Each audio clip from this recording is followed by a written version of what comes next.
tal? ¿Qué tal? ¿Cómo están ustedes? Qué gusto saludarlos. Bienvenidos a Sentido Común. Miércoles 30 de marzo, 6 de la tarde. Estamos iniciando programa con don Patricio Gajardo, que ahí bien lo ven ustedes. Tiene un chilito que todos los días, don Pato, nos trae algo nuevo. No hay un día de descanso, no hay cómo aburrirse.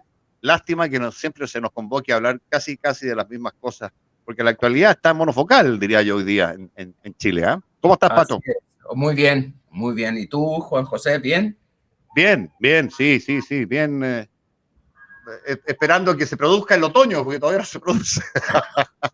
Veo por mi ventana una tarde soleada, veraniega todavía. ¿Eh? Los otoños se han demorado todos estos años, pues, Juan José. Sí, acuérdate que había, a lo mejor yo soy muy viejo, pero había un dicho que decía abril lluvias mil. Y eso claro. Eso ya no existe. Claro, ¿Ah? claro. Así que... Sí, pues. No, por supuesto. Muchos años que fíjate no existe. Curioso, porque hoy día escuchaba en alguna radio, creo que era la BioBio, una entrevista al nuevo ministro de Obras Públicas, al ministro García, creo que es. Entonces, claro, le preguntaban de una serie de cuestiones, del rol del Ministerio de Obras Públicas en el tema de reactivación económica, que podemos hablar un rato más, si te parece, de la economía, del informe de política monetaria, que es bien preocupante, tal cual lo anticipábamos en conversas anteriores. Sí. Pero este ministro García, a propósito del sol, de este otoño que se atrasa, de este pronóstico que para este invierno vamos a tener en la zona central de Chile también, menos lluvias de las habituales y temperaturas un poquito más altas en promedio a las habituales. Claro, le preguntaban del agua y qué medidas y qué sé yo, en fin, etcétera, etcétera. Y claro, todas frases de buena crianza desde el punto de vista ideológico, de asegurar el consumo humano, el consumo equitativo, en fin. Pero me quedé preocupado porque no vi en él ni la urgencia, ni las definiciones, ni las medidas, ni nada le escuché respecto de cómo hacerse cargo del asunto. O sea, yo no veo a la población alarmada tampoco. Veo que las personas estamos en Chile, particularmente en la zona central, todavía abriendo la llave sin mayor preocupación, porque al abrirla sale agua, un suministro continuo, un suministro certero, de buena calidad, pero eso para nada está garantizado. Entonces, me quedo dando vueltas esa idea, quería comentarla nomás al inicio a propósito de este otoño falso. Es importante porque muchas decisiones que se tienen que tomar, yo sé que para ti es una preocupación permanente y debiera ser una preocupación, bueno, a nivel de gobierno y a nivel de opinión pública, porque efectivamente el agua es un gran problema. Pero a mí me llama la atención, yo no escuché la entrevista al ministro de Obras Públicas, pero debiera, aparte de la frase de buena crianza, escucharse alguna propuesta para enfrentar lo que se ha llamado incluso que se podría llegar al día en el cual, como vivió Ciudad del Cabo, el día cero, en la cual el agua se acaba, y eso ayudó en Ciudad del Cabo a enfrentar la situación, porque se colocó un día, una fecha exacta en la cual el agua se acabaría. Y por lo tanto la gente comenzó a concienciarse en términos de que efectivamente el agua podía terminar. Entonces, aparte no escuchar el ministro de Obras Públicas, pero pienso si hubo alguna propuesta, si habló de algunos incentivos para, digamos, desalinizadoras de agua. Yo ayer leía un Twitter muy interesante que hablaba sobre Israel y que, bueno, tú lo conoces, así que es una ventaja interesante ahí. Que como un país absolutamente desértico, con muy pocas lluvias, qué sé yo, se ha transformado en un vergel, y nosotros que tenemos ventajas comparativas, si lo vemos con Israel, porque tenemos una cordillera que de tarde, temprano, en todas partes recibe nieve, etcétera. Provee de alguna forma. Provee de alguna forma, tenemos energía solar, y para plantas desalinizadoras, particularmente para la minería, que ocupa mucha agua. La minería, muchas veces nosotros pensamos que solamente es agua de consumo de lo que nosotros hacemos acá en Santiago, pero la minería, que es fundamental para la economía chilena, ocupa mucha agua y necesita agua desalinizada. Entonces, a mí me hubiera gustado que tú me hubieras dicho, porque me hubiera subido el ánimo, estimado Juan José, de que el ministro propuso una serie de políticas públicas, al menos anunció algo, pero parece que no, que nos quedamos en la los saludos tradicionales. Sí, pues los saludos tradicionales me llamó la atención porque tienen una muy buena oportunidad este gobierno de llenarse un poco de gloria.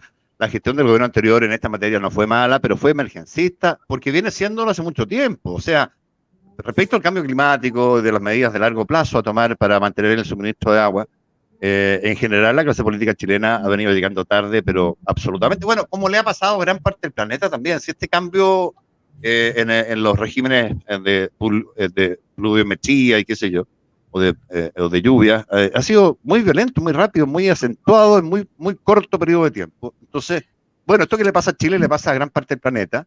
Nos estamos desertificando. Es una pena. Yo no sé, Pato, si te ha tocado a ti en el último año, o últimos 2, 3 años, irte un poquito para el sur de Santiago, un poquito para el norte de Santiago, y tú te encuentras, te empiezas a mirar los valles verdes, otrora verde, que son de color tierra permanente por largos y largos y largos kilómetros. O sea, estamos desertificados clarísimamente. No, eso así. Pero yo te diría que eso que tú planteabas del tema de la falta de conciencia de lo que significa el cambio climático, particularmente la desertificación, no te olvides que es por deformación profesional, pero Trump lo utilizó muchísimo para su campaña electoral, es decir, ¿no es? Y que efectivamente nosotros en este tema del cambio climático somos un aporte relativo muy pequeño. Muy menor. Por lo tanto, los países que son relevantes para producir un cambio son los que tienen que tomar más conciencia y más iniciativa. Y no te olvides que el propio Trump se salió a la cumbre de París en su momento porque no creía que era un cuento chino, decía él. Era un cuento chino, claro. Cuento chino. Entonces, bueno, con el presidente Biden se supone que ese tema volvió a tomar fuerza, pero yo no sé si esa fuerza ha ido acompañada por una concienciación más profunda en tomar iniciativa y no quedarnos con frases de buena crianza, como tú señalabas. Una última cosita, Pato, sobre este tema, creo yo, que siempre es buen consejo. Fíjate que aunque el consumo humano no es mayoritario respecto de cómo se reparte la torta del agua en Chile, sino que es bastante minoritario más bien, puede alcanzar eventualmente el 10%, dependiendo en qué zonas, ¿eh? Pero en general es minoritario. Igual conviene tomar conciencia y hacer los ahorros de agua necesarios, y en eso hay guías que son bien interesantes de tomar en cuenta. Una de ellas, si no me equivoco, es la página web de la Superintendencia de Servicios Sanitarios, la SIS. Ahí hay toda una guía de la huella del agua en una serie de cultivos y de actividades humanas, pero además de eso, hay cuánto gastas en litros de agua cuando te lavas los dientes, cuando te duchas, cuando llenas una tina, cuando usas la lavadora, etcétera, etcétera. Probablemente sería interesante para mí, para ti, mirarlo, para nuestros auditores tal vez, y darse un vistazo de qué manera se puede contribuir desde lo propio, desde lo individual, a lo colectivo en términos de perpetuar el suministro de agua que para mí, de verdad, y esto yo lamento someter a la lata que someto siempre a las personas. Para mí es una obsesión el tema.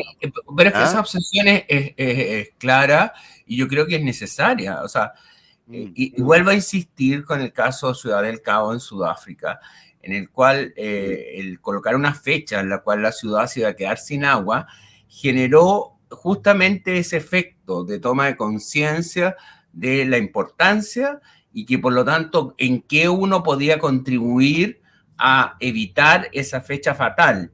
Esperemos que no lleguemos a esa situación como sería la última cama, que así que lo estaríamos con el COVID, llegar a una situación en la cual tengamos que colocar una fecha definitiva en la cual Santiago se va a quedar sin agua, por ejemplo. Así que tu obsesión me parece certera, estimado Juan José. Sí, y además es un buen ejercicio esto de aprender a ahorrar agua porque como quiera que sea, Pato, se viene un agua mucho más cara de lo que es hoy día en Chile. Sí, necesariamente por las inversiones que son evidentemente necesarias para extraer más agua cada vez más profunda. Hoy día la alternativa que tenemos en la zona central son los pozos profundos. Eso cuesta mucha plata, es más caro y además se usa elevar el precio del agua como un desincentivo a su uso. Entonces, sea que hagan los privados esas inversiones o el Estado, pero no sabemos qué va a decidir la convención en esta materia, ¿no? Bueno, y si le va a pagar o no los creo que son 9.000 o 10.000 millones de dólares para privatizarla. hasta ahora aquello. Todo es estatizado, así que uno debería suponer que si sigue esa línea debe ser el Estado el que tiene que invertir. Es decir, todos nosotros. Pero el Estado va a tener que incentivar por la vía precio también, desincentivar por la vía de inyectarle más precio al precio, digamos. Desincentivar el uso. O sea, por un lado, por otro, el agua a $1 el litro, que es lo que vale en Santiago. Esa es una cuestión que va a quedar, creo yo, rápidamente atrás. Oye, Pato, hay otros temas, hay otros temas. Me llamó mucho la atención lo acontecido, aquí estamos siempre, pero este tema del corte de ruta y las manifestaciones que impidieron el paso del subsecretario del Interior, esta vez el subalterno directo de la ministra del Interior, en la zona de Cañete, en la zona de conflicto mapuche también, se vuelve a confirmar una vez más que hay una suerte de Far West ahí, de tierra de nadie, de no vigencia del Estado de Derecho. Descendió del auto aparentemente Manuel Monsalve, que es socialista, y intentó conversar, parlamentar con las personas, ofrecer incluso una suerte de mesa de diálogo para establecer acuerdos ahí, compromisos, etcétera, etcétera. De nada sirvió, no se retiraron las personas y se tuvo que mandar cambiar. Se tuvo que mandar cambiar el subsecretario Monsalve. Bueno, todo indica de que aquí son señales que se están dando. Esto no sería ingenuo creer que todo es espontáneo, es decir, aquí hay señales de que no hay voluntad, por lo menos de determinados grupos, para entrar en el supuesto diálogo. Y yo creo que ahí el gobierno, y ayer con el Día del Joven Combatiente, yo creo que también debería ser al menos, un punto de inflexión. O sea, lo que sucedió, tú hablas del subsecretario, que parece una de las personas más racionales del gobierno, ciertamente. Sí, pues. Y eso lo hemos notado, por lo menos yo lo he notado en varias declaraciones. Me parece que lo que sucedió ayer con el edificio en el pleno centro de Santiago es algo que supera toda la imaginación, porque entrar estudiantes, por lo que se indica que eran todos estudiantes del liceo, a un edificio, saquearlo al departamento, se supone, por lo menos en los análisis más finos, que el dueño del departamento no estaba haciendo nada, sino que habían unas personas que estaban en ese departamento que hicieron algo, morisquetas. Mostraron aparentemente incluso los genitales, incluso pato hacia abajo. Entonces, claro, eso aparentemente, eso, fíjate conceptualmente lo que produjo. Enfureció a los manifestantes y al grito de hay que matar al violador, ingresaron. Hay que matar al violador, ¿no? Yo he escuchado hoy día un relato muy desesperado y le mando desde acá a la señora un abrazo solidario a una vecina que vive en el tercer piso de ese edificio. Respecto de cómo fue esto, ella es la que iba entrando cuando estos jóvenes ingresan y aprovechan que ella abre esta puerta de ingreso al edificio para que ellos a su vez pudieran ingresar. Ella habla de una turba de unos 100, 150 chicos. Ella habla, o le hace un cargo a la prensa, dice, no disfracen lo que eso fue. Porque en algún canal de televisión decía ella, se decía que eran personas vestidas de escolar. No, decía la señora, eran escolares. Que a ella, un niño de 13 años, la amenazó a ella con un cuchillo al ingresar. Ella calcula en 12 o 13 años, dice ella. Y así ingresan todos estos chicos que no solamente destruyen todo ese departamento y linchan a una de las personas de ahí, sino que destruyen en su paso por el interior del edificio y por fuera también lo dejan rayado entero con vidrio destruido, destruyen todo lo que pueden, por mera y simple maldad. Al verla con una crisis de pánico, le dice... Sí, Juan José, había la intención incluso de incendiarlo, de incendiar el edificio. O sea, yo no sé si eso lo gritaron, lo manifestaron. No sé si esta señora que tuviste la oportunidad de conversar, pero, o sea, iban a todo, digamos. Entonces me parece, y por favor sigue contando, que me parece muy interesante. No, eso, ¿no? Y que bajan a esta persona entre 100 o 150, lo pisotean, lo desmechan a tirones del pelo. Hay una abuelita que vive en un piso tercero, parece que de 84 años, inmovilizada, que le rompen todos los vidrios, ingresan también. Los ascensores, mira la maldad, pura maldad. Los inmovilizan al meterle en los engranajes tierra. Entonces quedan trancados y quedaron inutilizados también. y una serie de otras cuestiones. Y eran chicos ella dice, eran todos escolares.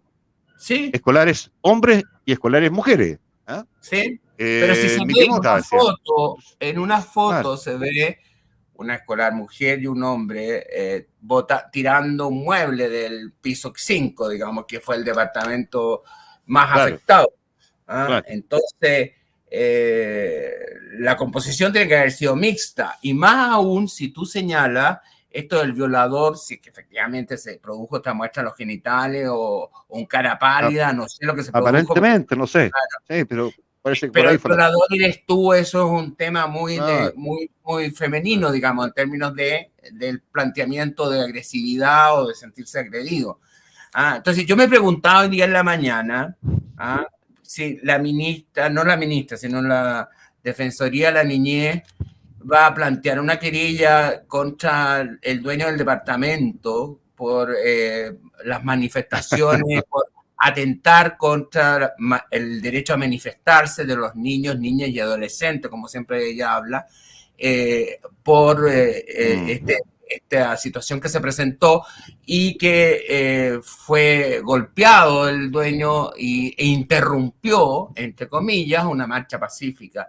Ella siempre es muy dada a las querellas de todo tipo, así que no sé si estará pensando en proteger a estos niños, niñas y adolescentes que, como tú me confirmas, eran efectivamente niños de liceo. Entonces, incluso niños de 13, 10, no sé, o 12 años, fijas, que amenazan a las personas, roban, hurtan y hacen un desvalijo del departamento absolutamente, en pleno centro de Santiago. Si esto es algo inconcebible.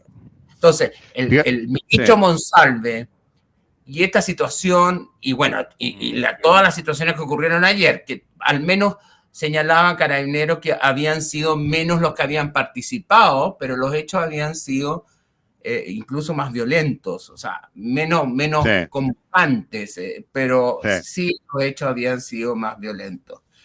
Entonces, no sé. Yo creo que el otro día, a propósito de los niños, alguien me hacía una interpretación del efecto pandemia en la conducta de los niños adolescentes y jóvenes, digamos. Ya. Y se han hecho sondeos, estudios respecto del impacto. Por ejemplo, 43% de las niñas, estoy leyendo acá algo que me entregaron, de más de 13 años se siente pesimista en el futuro. Un 31% de los niños de más de 13 años se siente igual. Un altísimo porcentaje de los niños también presentan ansiedad. Déjame buscarte otro cuadro para que me mandaron, para describirte cuáles son las conductas. En la evaluación final del efecto, los síntomas más frecuentes fueron en los niños actitud desafiante hacia los padres y otros adultos, un 50%. Llanto excesivo o rabietas, 42,9%. Dificultades para dormir, 39,3%. Peleas con los hermanos o hermanas, 34,3%. Vale decir, un cuadro bien complejo derivado de la pandemia, pero esta persona me pretendía explicar este tipo de conductas asociadas a este tipo de fenómenos. Yo tengo muchas dudas, Pato, de que eso sea así. Yo creo que es un fenómeno, claro, que puede estar complejizado por esto, pero no provocado. Esta violencia, esta maldad, esta intensidad, esta inconducta viene de mucho antes. Pero por supuesto, o sea, yo creo que la pandemia evidentemente que agudiza, tensiona más, eso sin lugar a duda, porque a todos, adultos, jóvenes, etcétera, eso no me cabe la menor duda. Pero no creo, sinceramente, que la pandemia sea un factor que pudiera de alguna manera justificar no, por supuesto. Una pero acción contextualizarlo. Claro. Y ni contextualizarlo, porque yo pienso que hay muchas personas y muchos niños, adolescentes, etcétera, que están en la misma situación y no van a actuar como actúan estos grupos. Y estamos viendo grupos organizados en el Instituto Nacional. Hay una fotografía realmente compleja en términos de nivel de organización, con digamos, banderas o lienzos del Frente Manuel Rodríguez, etcétera. Entonces, estamos hablando de que acá no es un grupo de liceanos que salieron a pasear para manifestarse conmemorando el Día del Joven Combatiente, sino que son grupos organizados muy violentos, muy violentos. Hoy día en la mañana Yo sabía que el Liceo de Aplicación, ahí en la calle Ricardo Cami, también se estaban manifestando. Pasa lo de Monsalve hoy día ahí en la Araucanía, no sé quiénes se están manifestando, pero todo indica de que tiene que haber sido grupos que no están dispuestos a dialogar con el gobierno. Sí, obvio. Pero es que ¿cómo van a dialogar con el gobierno también? Y yo te lo planteo, porque, mira, incluso si va a Monsalve, que él reconoció que no existían presos mapuches. Sin embargo, Jackson y Camila Vallejo sí habló de presos mapuche y presos políticos mapuche, gracias. La Izquia también habló de presos políticos mapuche. Y la gente, cuando tiene un cargo, tiene una autoridad de poder y gubernamental, cuando dice algo, legitima, le otorga legitimidad al discurso. O sea, quiere decir que hay presos políticos mapuche, es decir, personas que han sido detenidas por lo que piensan.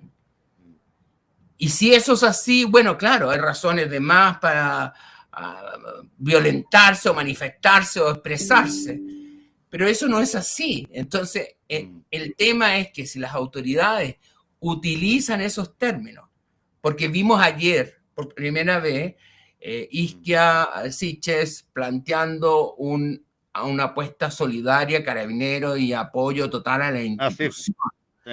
Fuertemente criticada, evidentemente, por Jadwe, que siempre sale a criticar que tiene que haber una reestructuración de carabineros. Bueno, el negocio de Jadwe es ese, el negocio es el caos callejero, por supuesto. Sí, uno no se puede perder mucho en eso, creo yo.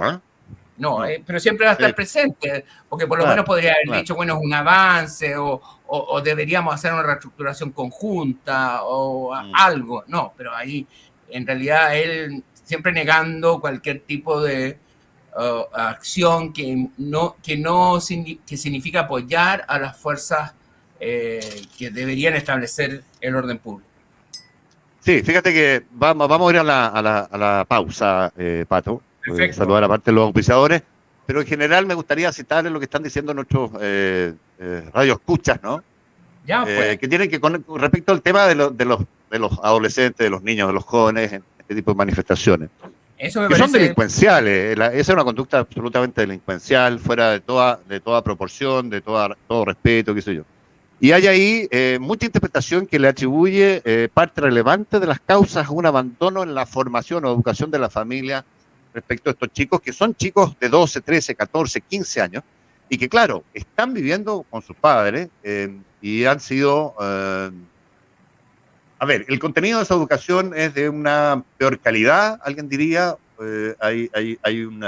Alguien me dice, mire, se perdió la educación de la familia, se perdió todo, en fin. Eso en general el tenor de las interpretaciones que hacen las personas que nos están escuchando respecto de la situación que describimos. A mí me parece que en parte... Analicemos ese punto un poco más. En parte profunda del problema está efectivamente, creo yo, aquello. Don Pato, vamos al corte, regresamos en breve con más al sentido.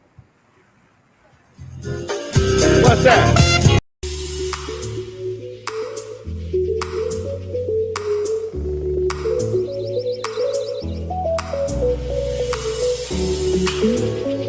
Siga con nosotros, Canal 31, lo que todos queremos ver.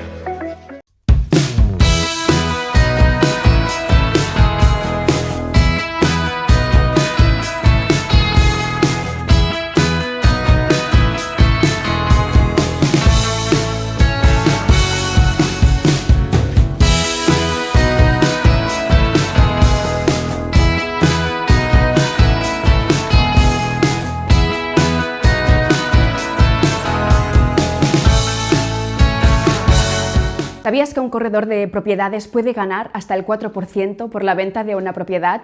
¿Te imaginas hacer esta actividad comercial en tu propio horario y ganar tus propias comisiones? Atento a esto. Si vendes una propiedad de 100 millones de pesos, podrías llegar a ganar hasta una comisión de 4 millones. Para más información, contáctanos en el teléfono 232 100 084 o visita www.colegioinmobiliario.cl. Tus músculos son importantes para tu salud. Te ayudan a desarrollar actividades de la vida diaria como caminar, andar en bicicleta e incluso algo tan importante como respirar. Fortalece tus músculos con Proteinex, módulo proteico que te ayuda a preservar la masa muscular sin aporte de azúcar y calorías extra. Proteinex de la familia Enterex. Nutrición especializada. Un producto para cada necesidad. Distribuido por Sencomex.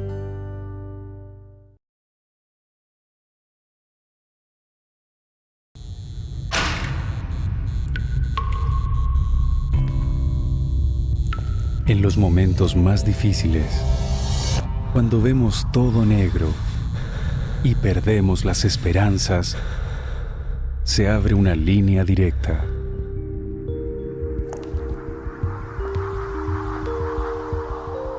Llámanos.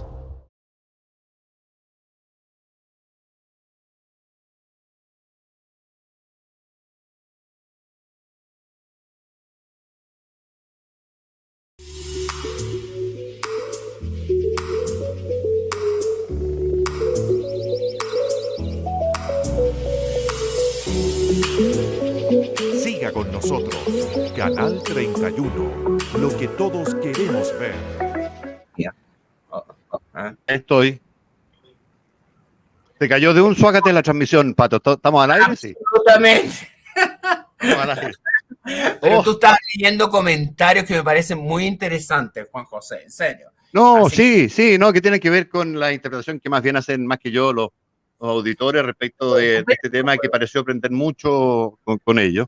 De lo permisivo que se ha sido con los jóvenes en los últimos años, de tal suerte que se acostumbraron a cierta suerte de impunidad. Uno en la crianza, Pato, no sé si te pasó a ti de la misma manera, pero cuando se genera una inconducta repetitiva de los chiquillos, incluso cuando no es repetitiva, lo que te aconsejan mucho es hacer de la siguiente tu conducta como padre, que es a un acto impropio una consecuencia adversa, ¿vale? Es decir, tienes un castigo, ¿no es verdad? Y al acto impropio, inadecuado, en razón de aquel, sobreviene un castigo, sobreviene una consecuencia. ¿Ah?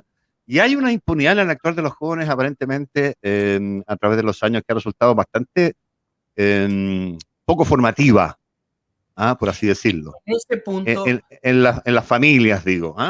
Sí, es que yo no voy solamente a la familia. Yo creo que hay una responsabilidad, sin lugar a duda, de la familia, pero las relaciones sociales y familiares ahora son distintas como eran antes. Antes había un sentido de verticalidad, de autoridad sí, por supuesto. En la familia. Claro. Bueno, hoy día no existe eso, o muy poco, y las redes sociales tienden a aislar a los miembros de la familia.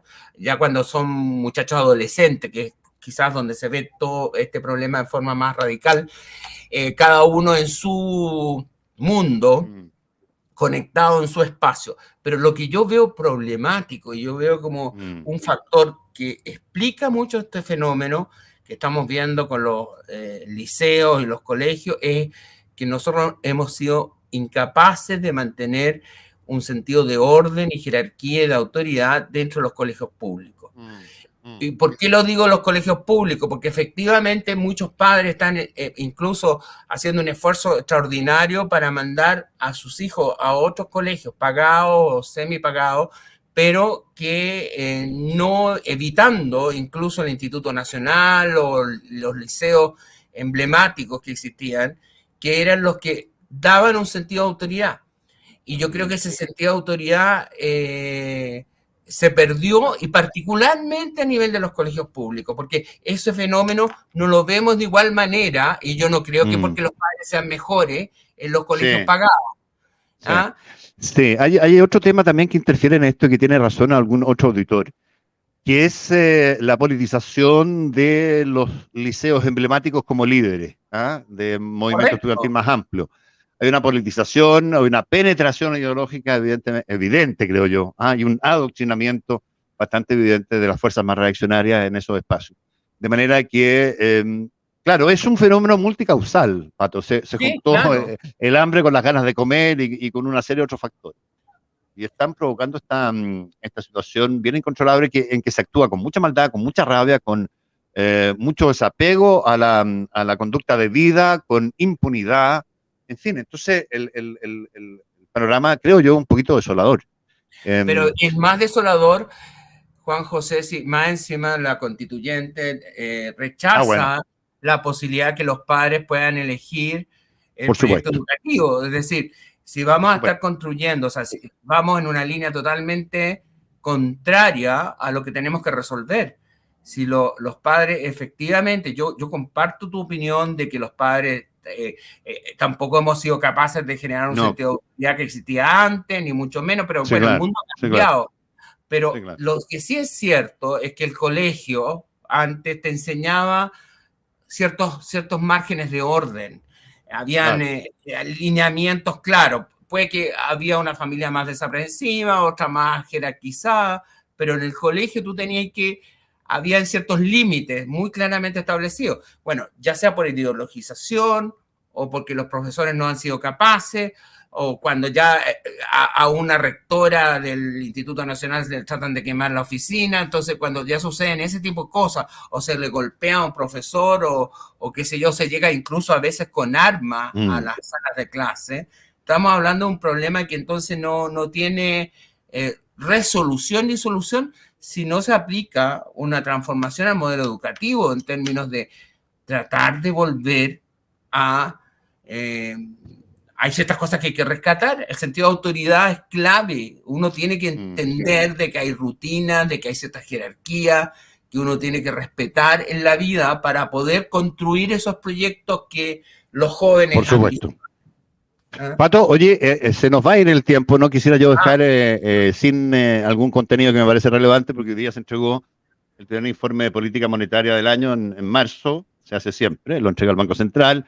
Y lo que hace el Banco Central es revisar sus anteriores proyecciones de los IPOM, de los informes de política monetaria anteriores, respecto de crecimiento económico, de inflación, de empleo, de inversión, de cómo nos va a ir. Y la verdad es que es preocupante el que se conoció hoy. O rebaja otro poco más el crecimiento de la economía para este año. Lo tenía puesto en un bajísimo 1,5 a 2,5% en el 2022 y lo ubicó entre 1 y 2 nada más, vale decir, bajó medio punto en cada margen, en cada extremo. Y para el año 23 es más bien, no solo complejo, sino que más bien casi recesivo.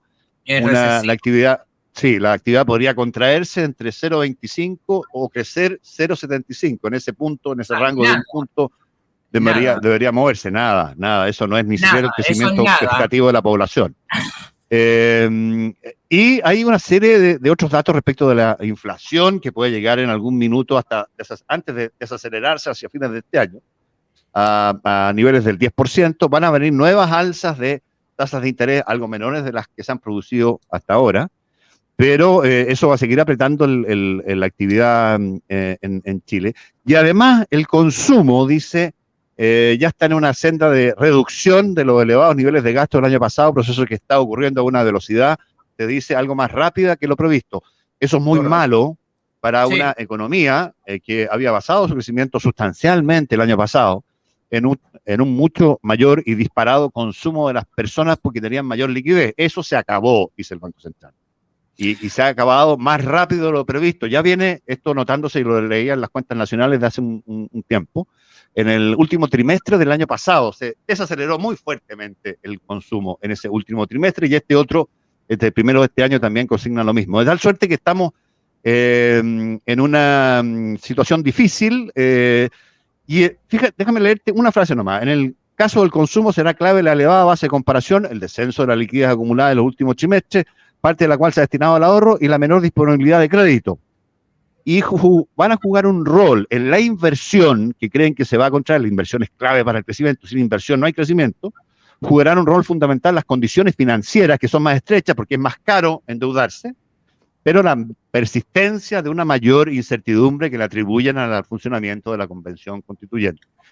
Ese es un dato de la causa que tenemos que tener en mente y prepararnos para un escenario económico que no se viene, Pato, particularmente halagüeño, sino que más bien todo lo contrario. En el informe que dio a la Comisión en el Senado señaló justamente la necesidad de enrielar de alguna manera o disminuir el debate constitucional en términos de darle un perfil claro con ciertos límites, porque justamente lo que señala en el último punto, es decir, de cómo impacta eso en la inversión, es clave.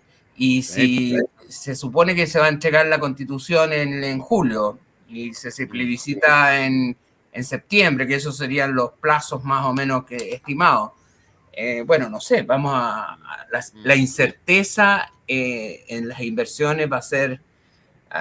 sí, muy relevante. Sí. Pato, se nos fue el tiempo volando, se nos quedó un tema que respecto del cual habíamos querido hablar, que es internacional, que tiene que ver con las elecciones en Francia, y cómo de alguna manera a través de las encuestas uno consigna, advierte que se ha ido estrechando sorprendentemente, en mi opinión, el margen por el cual podría eventualmente ganar esas elecciones Emmanuel Macron, el presidente francés, porque se le ha ido acercando la candidata de la derecha, porque no es la ultraderecha, porque hay alguien todavía más a la derecha que ella. Más a la derecha. Claro, pero o sea, perdona, el candidato más de la ultraderecha, Putin le jugó muy en contra con la guerra, porque estaba muy bien posicionado en las encuestas. Sí, así que igual con un 10% más o menos, pero Marine Le Pen está teniendo Marine Le Pen está, sí, y está en la primera vuelta, que creo que es el 10 de abril, la segunda se hace 15 días después. Está segunda ella con Macron primero, pero en la segunda vuelta se ha ido apretando el resultado y está en un 52% Macron, pero en un 48% Marine Le Pen. Eso era impensable. En la elección del año 17 fue 66-34 el triunfo de Macron. Y ahora estaba favorito por amplísimo margen y esto se ha ido estrechando muchísimo. Entonces, este tema a lo mejor, Pato, tenemos tiempo para comentarlo más largamente mañana. Mañana mismo, porque me parece de mucho interés mirar lo que pasa en otras partes. Lo único que señalo que Marine Le Pen ha logrado entonces centrar lo que es el Frente Nacional, porque eso es uno de los logros. Si se está estrechando, porque Macron estaba muy disparado, Marine Le Pen... como tú decías muy bien, no es la ultraderecha y ha ido centrando al Frente Nacional, que es lo que ella representa. Así que me parece que hay que conversarlo más en profundidad. Sí. Conversémoslo mañana si tenemos el tiempo de hacerlo. Hoy día nos entretuvimos con otros temas, afortunadamente menos de coyuntura y un poco más de textura. Y luego, don Pato, nos pasamos, pero esperamos que don José no nos rete tanto y nos reencontramos si les parece mañana. Nos encontramos. Chao, José. Chao, Juan José. Chao, Pato. Chao, José.